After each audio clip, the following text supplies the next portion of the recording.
안녕하세요, 이지호입니다.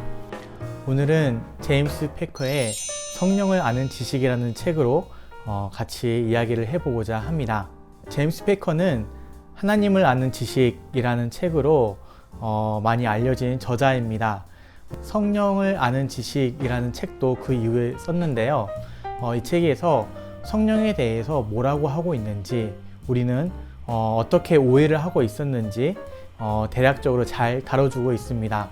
사람들이 성령에 대해서 너무나 많은 오해를 하기 때문에 이런 오해를 풀기 위해서 이런 종류의 책들은 도움이 되는 것 같습니다. 심지어는 내가 성령 하나님이라고 자처하는 이단 사이비도 나왔던 적도 있으니까요. 그러면 이 제임스 패커 목사님이 어떻게 성령에 대해서 설명하고 싶어 하는지 이 책을 통해서 같이 한번 봤으면 좋겠습니다. 이 비디오를 보면은 한 2가지 정도의 유익이 있을 것 같습니다. 첫 번째는 책을 읽고 싶어서 막상 샀는데 책장에만 꽂아놓고 계속 보지 못하는 경우가 있어요. 그런 분들에게 이 책은 대략 이런 내용으로 적혀 있구나 라고 알려드리는 그런 유익이 있을 것 같습니다. 두 번째는요, 아직 책을 읽기 전인 분들, 책을 읽기 전에 먼저 큰 숲을 볼 수 있는 거죠. 그래서 이 책은 대략 이런 구성으로 이런 내용이 적혀 있구나 라고 미리 알고 이제 책을 읽기 시작하면 훨씬 더 읽기가 수월할 거라고 생각을 합니다. 이 정도 한 2가지 유익이 있을 것 같아요. 제임스 패커는 앞에 서두에서 이 책이 총 7챕터로 구성이 되어 있지만 자기는 음식을 먹는 것처럼 4가지로 구분해서 이 책의 내용을 기록했다고 이야기를 합니다. 어떤 식이냐면 에피타이저, 그리고 스프, 그리고 메인 메뉴, 메인 식사, 그리고 디저트, 이렇게 4가지 정도로 내용을 나누어서 구성을 했다라고 이야기를 하고 있고요. 한 챕터씩 다루면 제가 7번을 해야 되기 때문에 이 제임스 패커 목사님의 이 4가지 구분에 따라서 다루는 게 더 낫겠다라고 판단이 됩니다. 그래서 에피타이저, 스프, 본 식사, 그리고 디저트 순서로 같이 한번 무슨 내용을 적어 놓으셨는지 살펴보겠습니다. 첫 번째는 에피타이저입니다. 에피타이저에는 크게 성령 하나님이 도대체 누구신가 하는 거예요. 바꿔 말하면 성령 하나님은 무슨 일을 하시는가, 성령 하나님의 사역은 뭔가 하는 겁니다. 크게 4가지로 구분해서 이야기를 하고 있습니다. 그 4가지는 능력, 은사수행, 정결, 드러냄, 이렇게 4가지입니다. 먼저 능력이에요. 능력은 쉽게 말하면 우리가 마땅히 해야 될 일을 하고 하지 말아야 될 일을 안 하는 거예요. 그래서 성령님은 초자연적인 능력으로 우리가 초자연적인 생활을 할 수 있게끔 도와주십니다. 초자연적이란 말은 자연을 넘어선다는 얘기죠. 그럼 우리의 자연적인 건 뭘까요? 그건 바로 우리가 악한 일을 하고 싶어하는 우리의 죄악된 본성을 이야기를 하고 있는 거죠. 예를 들어 볼까요? 내가 거짓말을 하지 말아야지 라고 항상 생각을 하면서 삽니다. 그런데 막상 나를 너무나 곤란하게 하는 상황이거나 내가 이 거짓말을 했을 때에 절대절명의 위기를 피할 수 있고 막대한 이익을 얻을 수가 있다면 우리는 거짓말 하려고 하는 게 본성이에요. 그래서 우리는 거짓말을 하지 말아야 되는데 라고 생각을 하지만 거짓말을 하고, 반대로 우리가 마땅히 해야 될 것, 매일 말씀을 보고 기도를 하고 하나님께 물어보고 살아야지 라고 하지만 우리 마음대로 습관 따라 사는 게 익숙해요.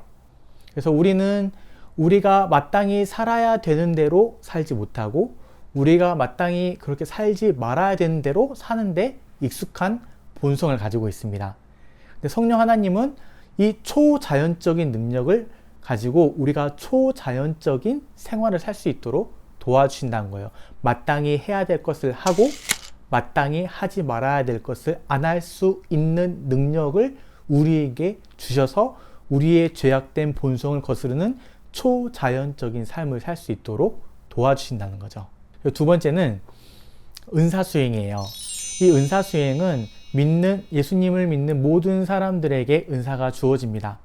왜냐하면 제임스 패커가 말하는 은사수행은 예수님을 믿는 사람이 자신이 가지고 있는 어떠한 것, 그 사람의 말이라든지 행동이라든지 삶이라든지 태도라든지 그 사람이 이해하고 있는 지식이라든지 감정이라든지 하여튼 그 사람이 가지고 있는 어떤 것들을 통해서든지 간에 그 사람이 만난 예수님, 그 사람이 알고 있는 예수 그리스도를 다른 사람에게 전달하는 것.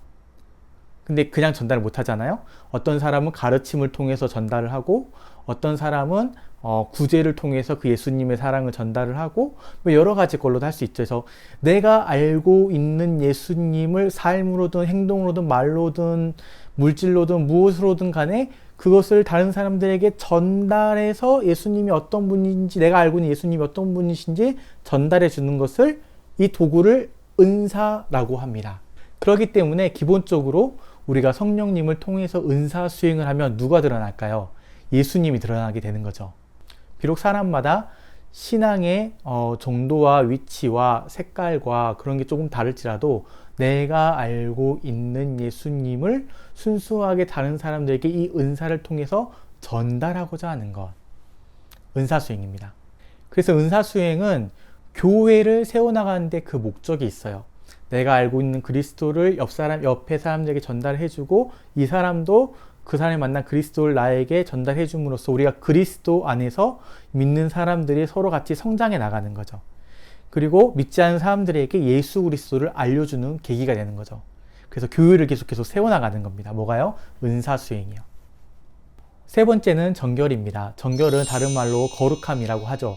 이거는 우리 내면의 일이에요. 내면에 있는 어떤 우리의 동기, 마음들에 대해서 성령 하나님께서 우리의 마음을 정결하게 해주신다는 겁니다. 갈라디아서 5장 말씀을 가지고 이야기하면 편할 것 같습니다. 우리 가운데 육체를 따르고 싶은 육체의 소욕과 성령을 따르고 싶어하는 성령의 소욕이 있다라는 거예요. 근데 원래는 우리가 이 육체의 소욕, 바꿔 말하면은 자기 만족이죠. 내 기쁨, 내가 만족하는 삶을 위해서 살려고 하는 게 본성인데 이 육체의 소욕을 내려놓고 하나님의 영광을 위해서 하나님을 위해 나를 구원하신 그 하나님의 은혜에 감사해서 살아가게 된 삶, 성령의 소욕을 가지고 살아갈 수 있도록 우리의 마음을 거룩하고 정결하게 하나님께 합당하게 만들어 주신다는 거예요.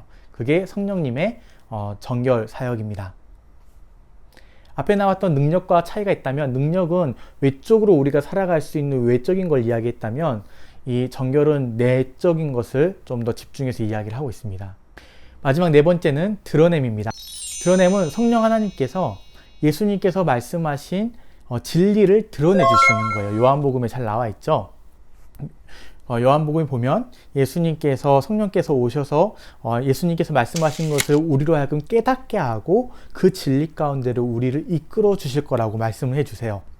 그래서 또 다른 보혜사라고 설명을 하시는데 그런 역할을 수행하시는 겁니다. 우리가 말씀을 볼 때 우리의 지혜로 깨닫는 게 아니라 성령 하나님의 은혜로 이 말씀을 깨달아지게 된다라는 거죠. 믿게 되어진다라는 거예요. 그리고 그 깨닫고 믿게 된 말씀대로 우리가 살아가게 하신다는 거예요. 야, 이게 진리야. 이게 진짜 참된 삶이야 라고 우리로 하여금 깨닫게 해주신다는 거예요. 진리를 드러냄의 사역입니다.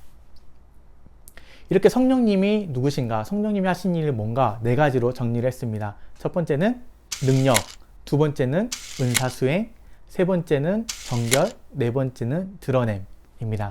그러면은 이제 질문이 하나 드는 게 있습니다. 그건 뭐냐면 그래 성령 하나님이 누군지 알았어. 그런데 그 하나님이 나랑 무슨 상관인데? 그래서 뭐 어쨌다고? 그래서 제임스 패커는 이 성령 하나님이 어떤 분이신지 설명한 다음에 이 성령 하나님이 우리와 어떻게 관계가 있는가를 설명하는데 임재를 사용합니다. 성령 하나님은 이 네 가지 사역을 하시는데 이 네 가지 사역하시는 분이 임재를 통해서 우리와 교제를 해 나가신다라고 설명을 합니다. 여기까지가 에피타이저입니다. 어떻게 이해가 잘 되셨습니까? 최대한 간략하고 쉽게 설명을 해보려고 했는데 어떠셨는지 모르겠네요. 다음에는 스프를 같이 한번 먹어보도록 하겠습니다. 영상 좋으셨고 좀 마음에 드신 부분이 조금이라도 있었다면 좋아요, 구독하기 부탁드립니다. 자주 뵐게요.